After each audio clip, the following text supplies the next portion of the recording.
क्या आपने भी क्लास 10th एसएसटी की प्रिपरेशन स्टार्ट कर दी है? चिल करो और समझो मेरे साथ कि आपको कहां से कब और कितना पढ़ना है, उसकी जानकारी होना बहुत जरूरी है, जिसकी शुरुआत हम करेंगे आपके सबसे पहले सब्जेक्ट हिस्ट्री से। ध्यान से समझना होगा। हिस्ट्री में आपका पहला चैप्टर है the rise of nationalism in Europe. आप कहोगे सर ये 5 से 8 नंबर ये कुछ ज्यादा नहीं हो गया? तीसरा चैप्टर है आपका making of a global world. ये अकेला चैप्टर ऐसा है जो सारे सब्जेक्ट में एक क्वेश्चन तो कहीं ना कहीं बना ही देता है। इंपॉर्टेंट टॉपिक्स हैं जो इसमें आने वाले हैं। सबसे पहला है आपका, क्या आपने भी क्लास 10th एसएसटी की प्रिपरेशन स्टार्ट कर दी है लेकिन समझ में नहीं आता कि कहां से क्या और कितना पढ़ना है? तो फिक्र छोड़ो और चिल करो और समझो मेरे साथ कि आपको कहां से कब और कितना पढ़ना है। सब कुछ पढ़ने की जरूरत नहीं है, कुछ छोड़ना भी है, लेकिन क्या छोड़ना है और क्या पढ़ना है उसकी जानकारी होना बहुत जरूरी है, जिसकी शुरुआत हम करेंगे आपके सबसे पहले सब्जेक्ट हिस्ट्री से। आपके सारे सब्जेक्ट्स में हिस्ट्री का टोटल कंट्रीब्यूशन है 25%, जिसमें से यह आपको थ्योरी के देता है 18 मार्क्स और ये आपको मैप वर्क के देता है 2 नंबर। ठीक है, अब इस पूरे के पूरे 20 मार्क्स को हम कैसे ग्रैब करेंगे, कैसे कवर करेंगे, इसको समझने के लिए आपको सारे चैप्टर्स को ध्यान से समझना होगा।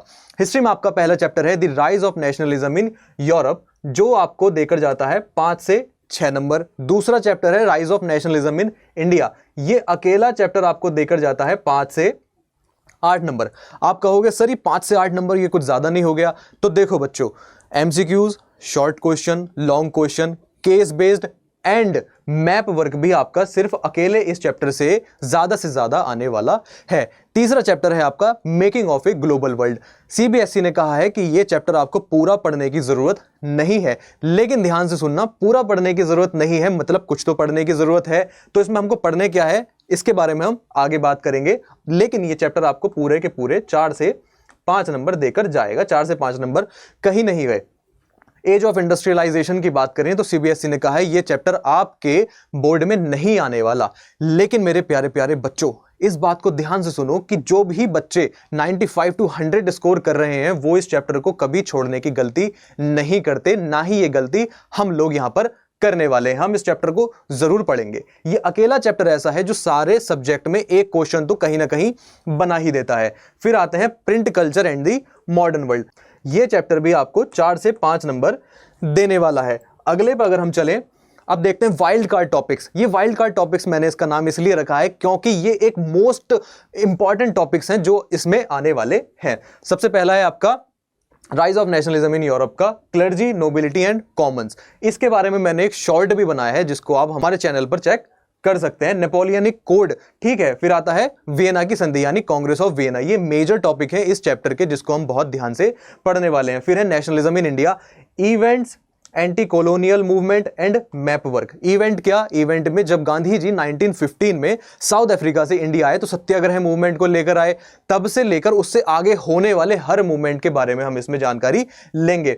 फिर आता है एंटी कॉलोनियल। एंटी कॉलोनियल क्या है? जैसे मान लीजिए आपकी अपने परिवार में लड़ाई हो गई, मम्मी पापा से, ये बड़े भाई बहन से लड़ाई हो गई, आपने कहा कि अब तुम मुझसे करके दिखाना कोई काम, अब मुझसे कहना कुछ भी, अब मैं बाल्टी भर के नहीं लाऊंगा, अब मैं सब्जी नहीं लेके आऊंगा, अब तुम मुझसे कहना फोन दे या कुछ भी। तो ऐसी जो लड़ाई है वही इंडियंस ने किसके खिलाफ करी? ब्रिटिशर्स के खिलाफ। वही क्या बना? Anti colonial movement. फिर आता है आपका मैप वर्क। अब इसको देखेंगे making of a global world. इसमें आपका पहला टॉपिक है प्री मॉडर्न हिस्ट्री। दूसरे में आपको करना है सिल्क रूट। सिल्क रूट वो था जिससे सारे लोग एक साथ मिले। जैसे बहुत सी चीजें बाहर से यहां आई या यहां से बाहर गई, वो जो मैप वर्क है, वो जो पूरा एक मैप बना, वो क्या है? एक सिल्क रूट। फिर है फूड ट्रेवल। क्या आपको पता है आप जो रोज आलू खाते हो वो आलू इंडिया की फसल नहीं है, वो इंडिया से बाहर की फसल है। कहां की? इसको हम एक चैप्टर में पढ़ेंगे। फिर है conquest, disease and trade. Conquest क्या है, डिसीज क्या है और ट्रेड क्या है? ये चैप्टर, ये तीनों टॉपिक इतने इंपॉर्टेंट बन जाते हैं कि ये सब के सब अगर आपस में मिल जाएं तो आपके 5 नंबर आराम से ला सकते हैं। फिर आता है एज ऑफ इंडस्ट्रियलाइजेशन, फिर से जिसके बारे में बताया। Print culture and the modern world. इसमें हम पढ़ेंगे प्रिंटिंग एरा, कैलीग्राफी यानी खुशन वीसी आप सब जानते हैं, और फर्स्ट प्रिंटिंग यानी प्रिंटिंग की शुरुआत कहां से हुई, गुटनबर्ग से लेकर हम इसको जापानीज स्टैंप कल्चर तक पूरा पढ़ेंगे। फिर आता है आपका ज्योग्राफी। ज्योग्राफी में आपका पहला चैप्टर है रिसोर्सेज एंड डेवलपमेंट, जो कि आपको 5 से 7 नंबर जरूर देकर जाता है। रिसोर्स एंड डेवलपमेंट से आपके अच्छे खासे क्वेश्चन बन जाते हैं, एमसीक्यूज एंड लॉन्ग क्वेश्चन भी बनते हैं। Forest and wild life resources से अगर हम देखें तो इसमें आपको 4 से 5 नंबर की वेटेज मिलती है। फिर आते हैं वाटर रिसोर्स। ध्यान से समझना, वाटर रिसोर्स एक ऐसा चैप्टर है जिससे आपको मैप वर्क मिलने वाला है और एमसीक्यूज भी मिलेंगे। एमसीक्यूज आपको इसमें किस चीज के लिए मिलेंगे?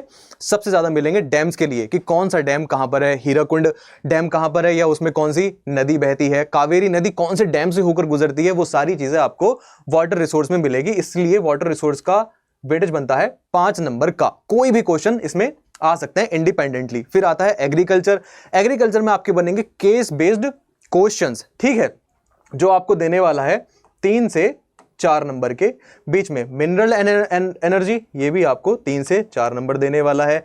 मैन्युफैक्चरिंग इंडस्ट्रीज, इसका कोई ज्यादा नहीं है तो ये आपको 1 से 2 नंबर से ज्यादा नहीं देगा। Life line of Indian economy. Life line of Indian economy क्या है, इसको आगे बहुत आराम से हम समझने वाले हैं। ये भी आपको 3 से 4 नंबर तक दे सकता है।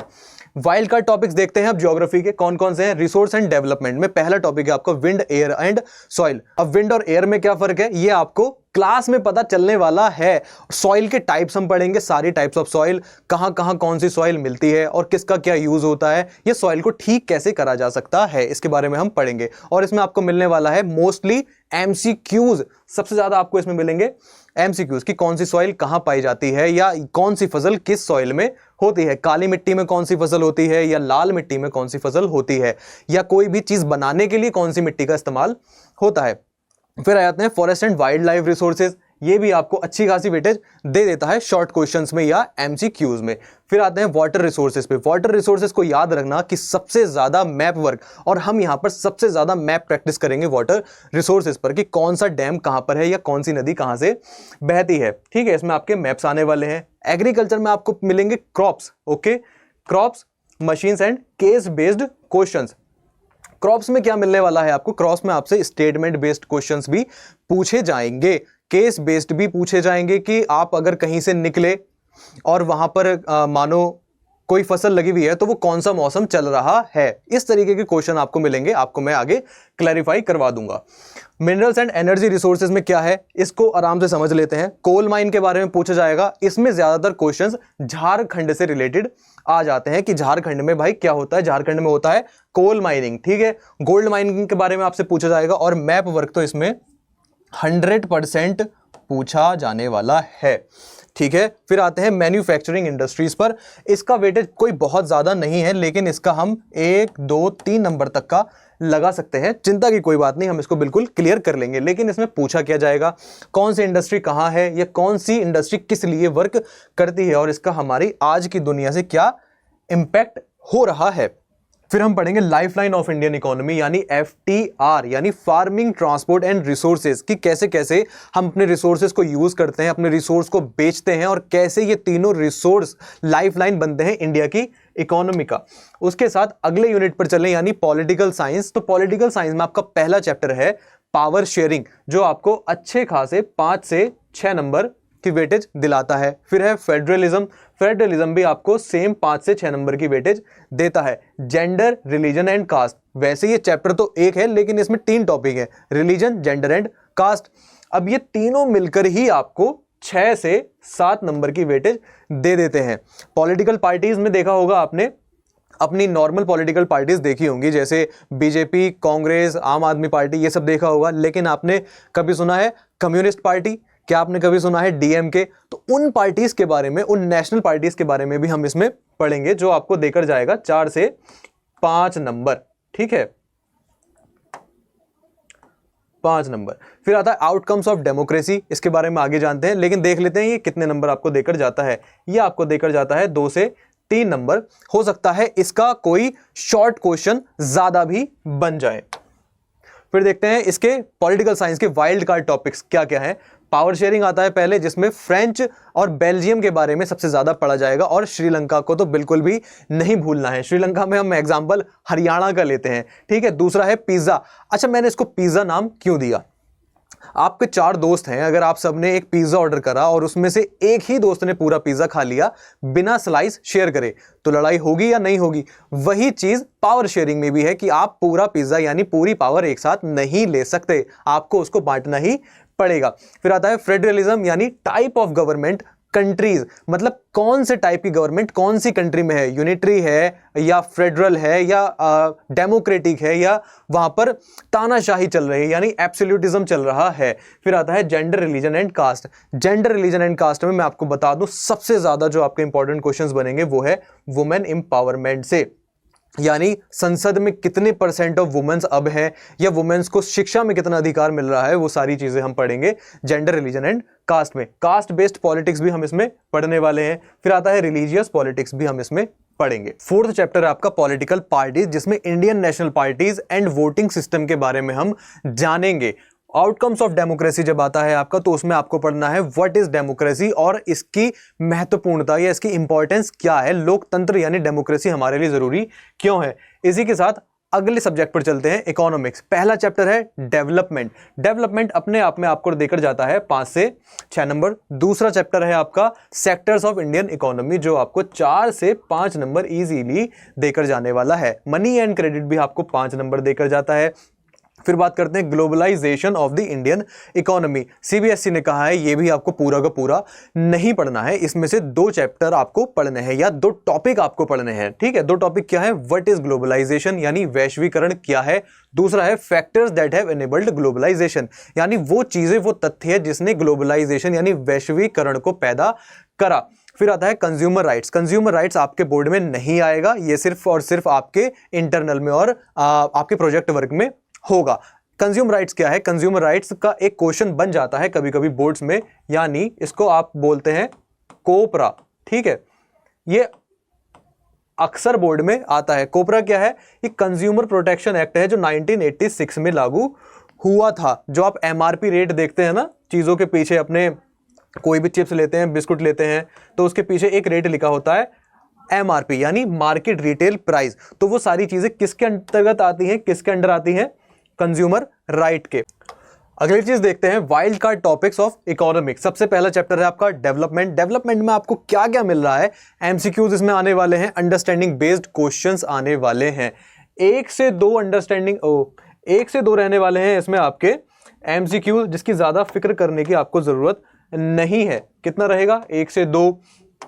और इसके साथ साथ आपको इसमें क्या मिलने वाला है, देखते हैं सेक्टर्स ऑफ इंडियन इकोनॉमी, जिसमें आपको प्राइमरी सेक्टर और सेकेंडरी सेक्टर के बारे में पता करना होगा। हम इसमें पढ़ेंगे, देखो प्राइमरी सेक्टर क्या होता है, फार्मिंग।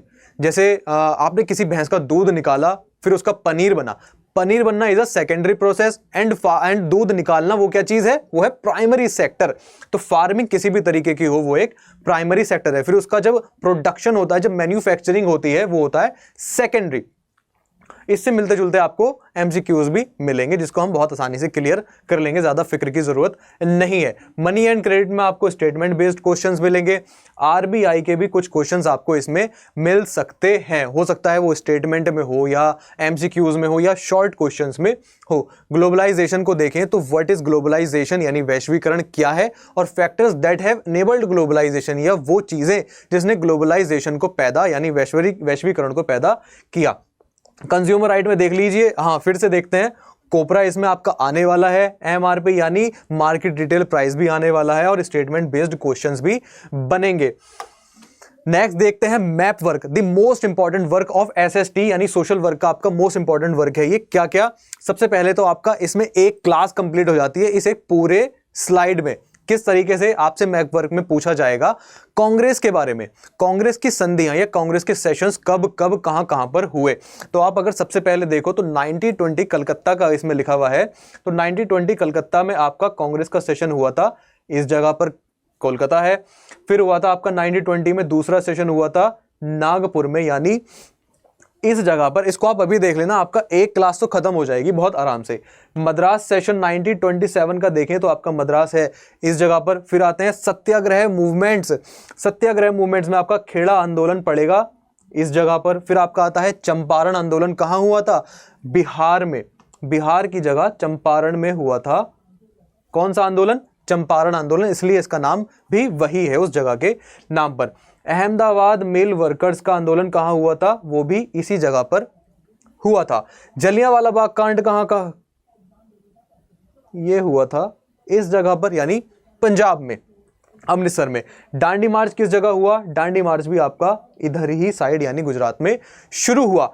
अगला देखते हैं, ये सारी बुक्स हैं जिसके बारे में आपको बहुत जानकारी होनी चाहिए क्योंकि इन्हीं बुक से आपको पढ़ना है। बाकी ये क्लास तो आपको हमेशा अटेंड करते ही रहना है। हिस्ट्री के लिए आपकी बुक है India and contemporary world, second geography के लिए है contemporary India, second political science democratic politics second, ठीक है। इकोनॉमिक्स के लिए है अंडरस्टैंडिंग इकोनॉमिक डेवलपमेंट। तो इसी तरीके से सारी बुक्स एनसीईआरटी बेस्ड और सीबीएसई बेस्ड क्लासेस को आपको कंटिन्यू करना है और सोशल साइंस में 95 to 100 मार्क्स स्कोर करने हैं। तो इस चैनल से जुड़े रहें, मुझसे जुड़े रहें। मिलते हैं अगली क्लास में नए टॉपिक्स के साथ।